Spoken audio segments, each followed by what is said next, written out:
So good afternoon, everyone, and thank you for choosing to take the next hour and a half to sit with us and to hear our story. So, like many of you, we have found that times are changing right now, and they're changing both as a government and within planning. Public priorities are changing, and it's challenged us to rethink how our communities are designed and built, and more importantly, how we work together. Increasingly, we see our current planning systems struggle to deliver outcomes consistent with our respective municipal development plans or whatever your municipal vision statements are, and move towards citizen-centric governments. So, thinking of our current planning system, and that first image, believe it or not, and I don't mean to yuck anybody out after lunch, that's a hairball. And then we have an image of paradigm shift, changing of culture. And then that last arrow, because I realize for anybody sitting in the back, in the arrow that's going across, we've got discrete policies, bylaws, implementation process, metrics. So it represents the discrete bits and pieces of planning. When you're working in a system where you have discrete bits of information and you've got to work with multiple people around the table or within the system, it can prove to be challenging because each of the cards can represent a policy or a process that can be interpreted 8 different ways based on whoever you're interacting with within the system. And we looked at this from the Edmonton perspective and the Calgary perspective as sort of the as-is planning system. We felt that this current planning system allowed for very limited opportunities for discussion and interaction between stakeholders because we were coming to the table with different ideas and perspectives of what we were trying to do. It didn't promote a culture of trust or innovation because people came to the table with their own agendas, their own ideas and beliefs, so it made for conversation to be that much more difficult. And it thereby limited the overall potential and efficiency for development. So today, what I'm hoping I can sort of get you guys to think about after lunch is a concept of what if. What if we understood and appreciated the need to be collaborative, to encourage innovation amongst us, and to work together to drive towards being better as individuals, to have better working relationships, and to work towards shared outcomes? What could we actually accomplish? I'm going to ask you as we deliver our presentation to think about why it was that you decided to become a planner. Did you come to a planner decide to be a planner because you wanted to be adversarial? You wanted to challenge everything that was put in front of you? Or did you want to do something great? What would it feel like to leave work at the end of the day to go home and say, I did something great for my city or my town, my municipality? What if? So I would ask you to think about that as we go through today. What we've done in Edmonton and Calgary is we've looked at our planning systems. Calgary on a very high level, complete system overhaul, and Edmonton more on a very specific policy project type.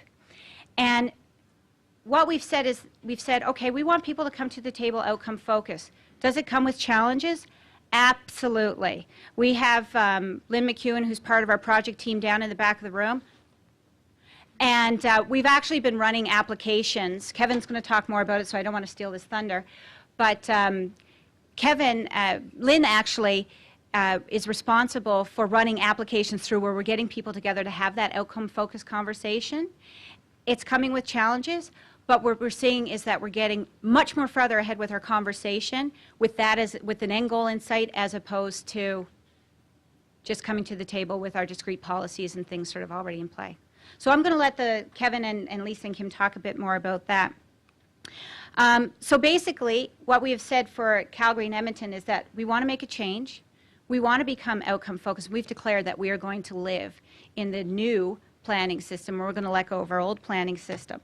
So for today, as we move from the as-is to the to-be, which still has many holes in it, because we're still building it as we go, what I wanted to do is introduce 3 ideas that they're going to talk about as they talk about the individual examples.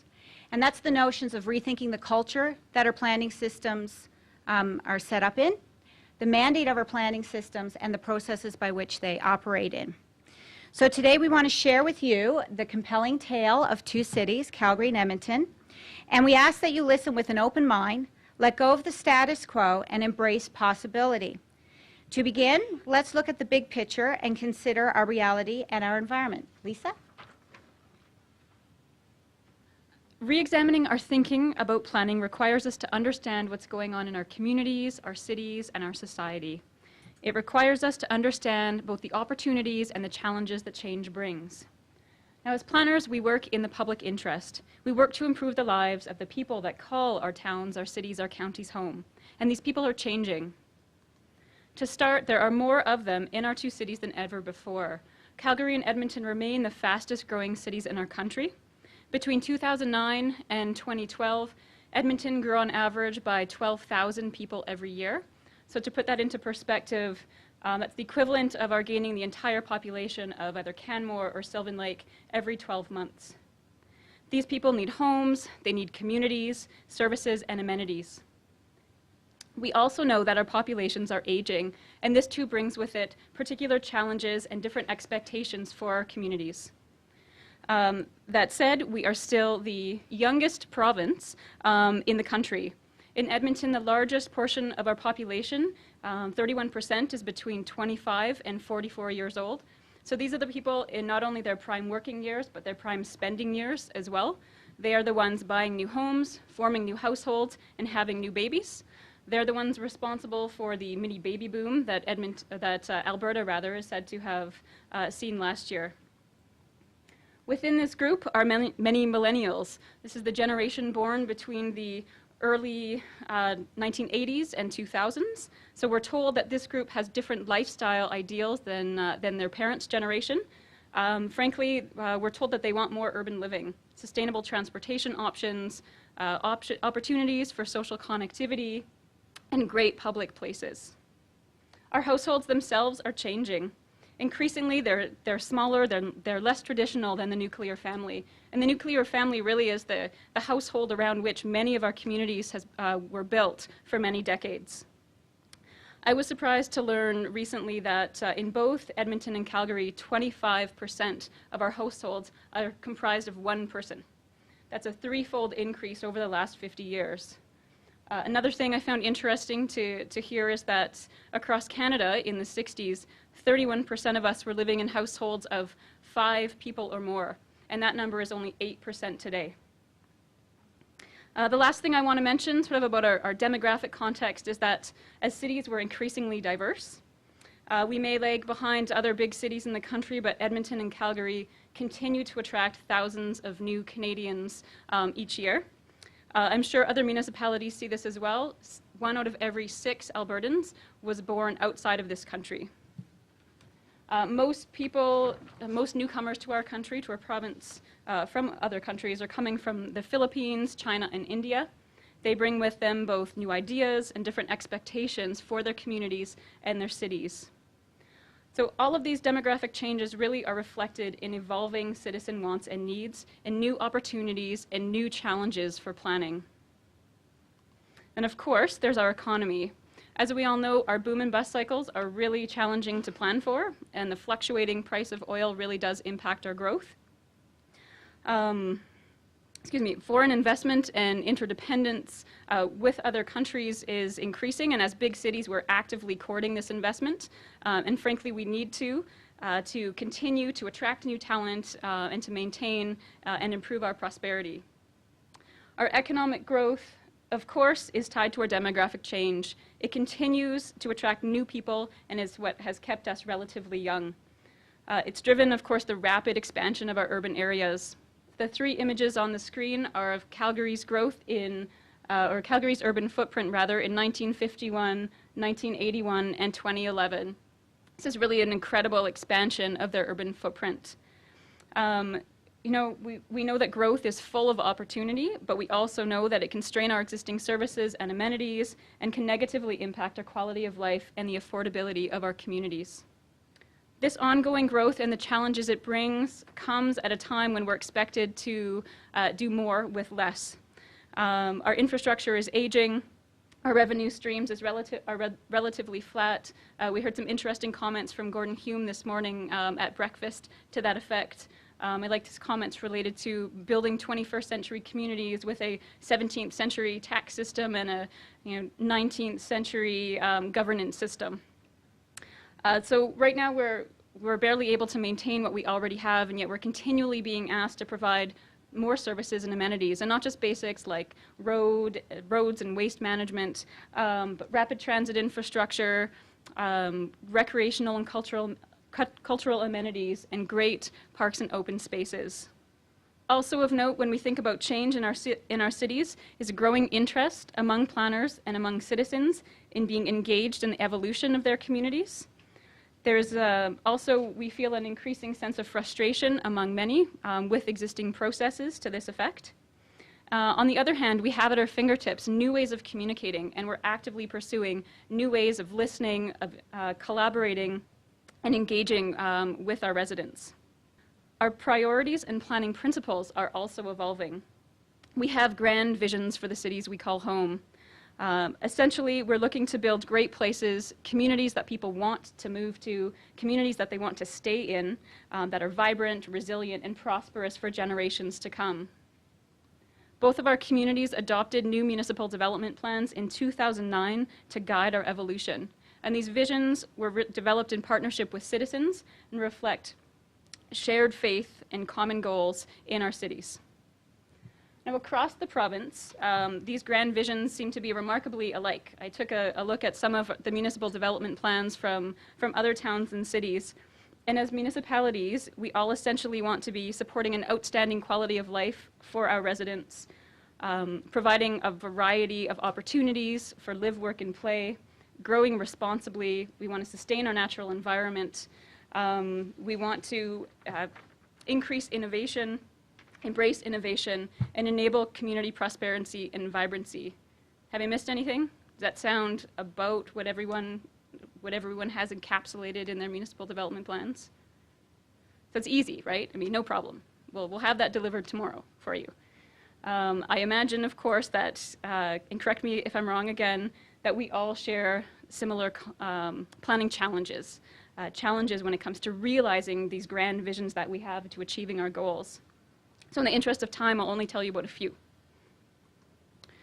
In Calgary and in Edmonton, we are faced with planning systems that in many ways don't reflect our visions or our realities. Systems really that were built up over time, incrementally. They're very slow to change. They don't encourage innovation or prosperity, and they don't engage all of the talent of all of the players. Systems where things are often done because that's the way we do things, instead of where things are done to drive toward the brighter future and those common goals. Also, we have gaps between these goals, between our visions, and our day-to-day work and decision-making. We also have gaps in understanding about roles. It isn't clear what these are all the time for cities, for industry, for citizens. There's often no clear way for everyone to engage in the planning system and process.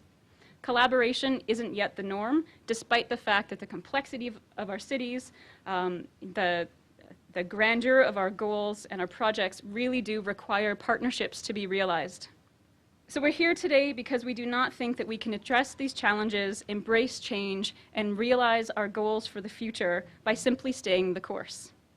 Like Einstein, we believe that we cannot solve our problems with the same thinking that created them. We also believe that there's much at stake. Our quality of life, our competitive edge, our economic prosperity. Now is the time, we think, to harness our potential and to set ourselves up for continued success.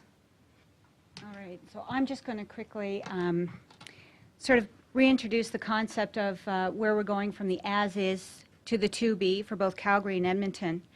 And I think for many of you, as you're sitting there listening to the facts and statements that Lisa has just gone through, I think it's fairly safe to say, regardless of your municipality, whether it's large or small, these are realities that we all live with or have to work with.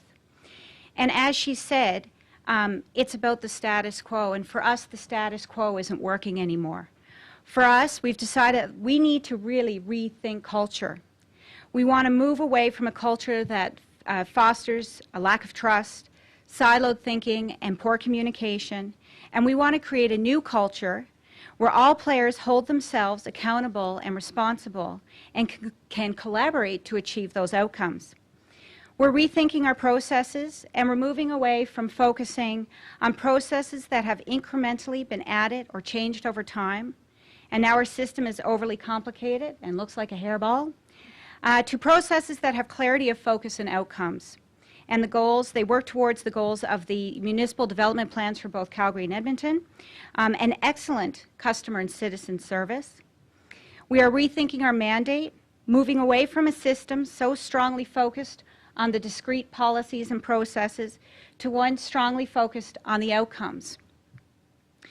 So, with that being said, we're going to present to you two particular projects. First, we're going to talk about transforming planning in the City of Calgary.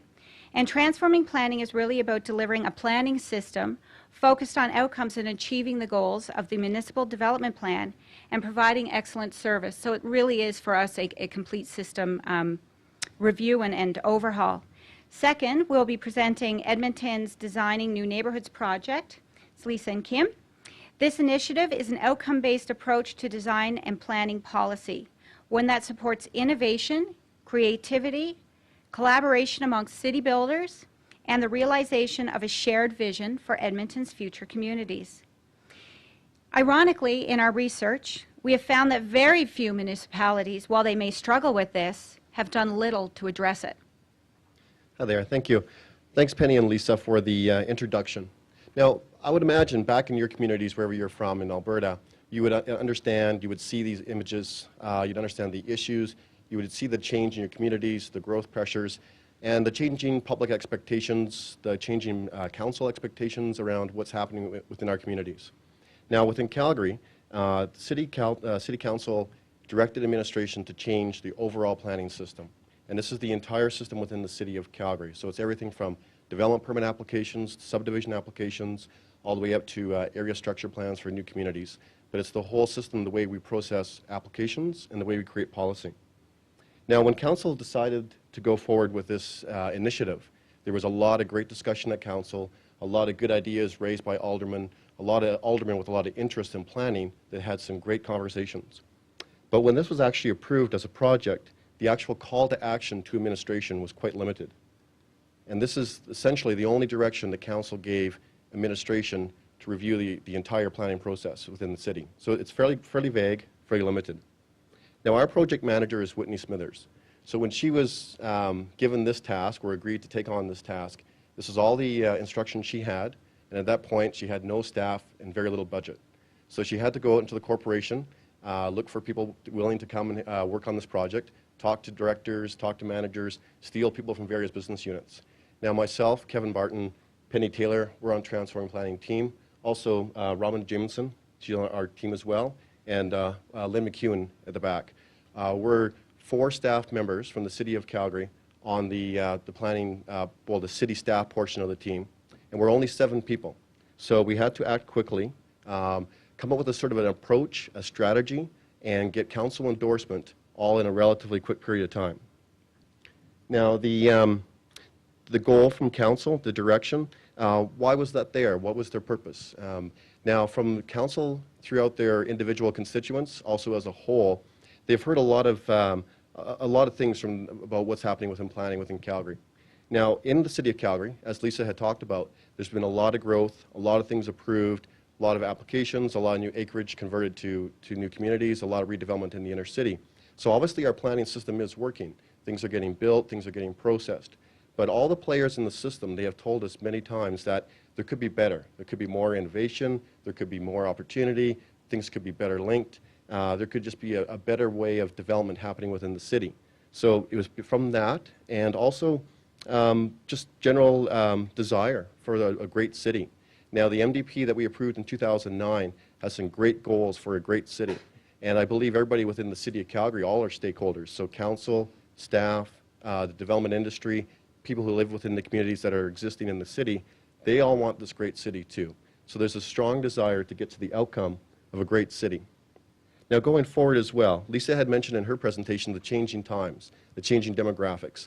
And a big part of a city growing and maintaining its growth is also having some diversity And diversity in business types, diversity in the way we get around the city, transportation choices, and the ability to compete on a bigger scale. Now, right now, there's more and more corporations where people are working from home, working remotely. So as a person, as an employee in some of these corporations, you could live in Calgary, you could live in Edmonton, you could live in Canmore. So if you're going to attract the best people to come to your city, to work in your city, live in your city, you have to have a vibrant city that people want to move to. And they have a lot more choice where they have their opportunity to live. So we have to compete on a larger scale. Now as well, the Municipal Development Plan, it was approved 2009, and the growth pattern in Calgary hasn't really changed substantially. And a lot of the great goals around the better linkages between land use, transportation, recreation, the natural environment, they've been really slow to realize, even with all this change and all this approval happening within Calgary since 2009. The actual movement to the vision of the MDP has been slow. Also as well, the culture around our approving process, it's been strained, there's tension, there's conflict. Talking to all of our stakeholders, there's a lack of trust between community and developers, a lack of trust between the community and city staff. Often too, there's a lot of tension around the approval process, finding the best solutions for the problems. And there isn't a lot of opportunity for people to talk about the best solutions, the best way to approach complex issues. Also, city staff. A lot of people in the city staff, they don't feel they have the power, the ability to work towards the best outcomes for both the community and for the developer. And they have conflict within the system. They don't have the ability to communicate well with the developer and the community. And a lot of this is based around a lack of clarity in roles and responsibility. We've heard from a lot of people in our system, both on the inside of City Hall and also on the outside. They're not exactly sure what they're supposed to be commenting on, how they're supposed to approach it, how to resolve an engineering issue. There's just not a clear path for all the roles and responsibilities. Now, going forward, transforming planning program, the planning system, just as not to totally give it a discredit, it is constantly monitored. We have performance measures that we meet all the time. We're making acceptable performance measures in terms of times of approval.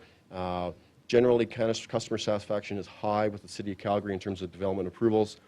But a lot of it is measured on a time principle, and it's not always measured on a quality principle. And as well, the ongoing fixes that we're doing is not still getting to that solution we're looking for the final outcome of the MDP. So we do have an ongoing process. We do have fixes. We do change our process. But there are always tweaks. There are always little fixes to the system. Now, going forward, we soon realized that the stakeholders, council, the community, the expectation was for a whole system rethink, not just fixes and tweaks, not just minor fixes.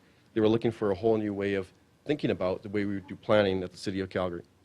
Now, going forward, we were, again, in the early part of the discussion, we were struggling with the best way to approach this. And we did hire a consulting firm that helped us quite a bit with understanding facilitation, kind of gave us a really good path for this transformational process. And early on in our process, we decided we definitely had to have all the stakeholders involved early on in the process. So we did have eventually a working group set up, and we had 7 external people along with the 7 internal City of Calgary staff. And working together, we worked to find out what's the shared perspective for the City of Calgary, what was the common thing or things that we want to see for Calgary evolving into. So we understood the shared perspective, and we developed it together. And after that was developed together, there was a lot of ownership by all the stakeholders in that creation of that shared vision. And that ownership by the different stakeholders group really helps them promote, publicize, and work with their colleagues outside in their specialized parts of their stakeholder groups about the new planning system, and to get their feedback and their input into it. Now, going forward from there, this was just done in the fall, about a year ago, in October, November of last year. Now, to go forward, Council gave us a very short time to deliver on this rethink of the planning system. So this working group we had established developed 2 projects that we had to go to Council to get approval for. So again, Council approved our 2 projects that would take us from January to June of 2013. And the two projects that Council considered and did approve was to outline a new planning system. And again, this is the entire system. And then also to continuously pilot applications.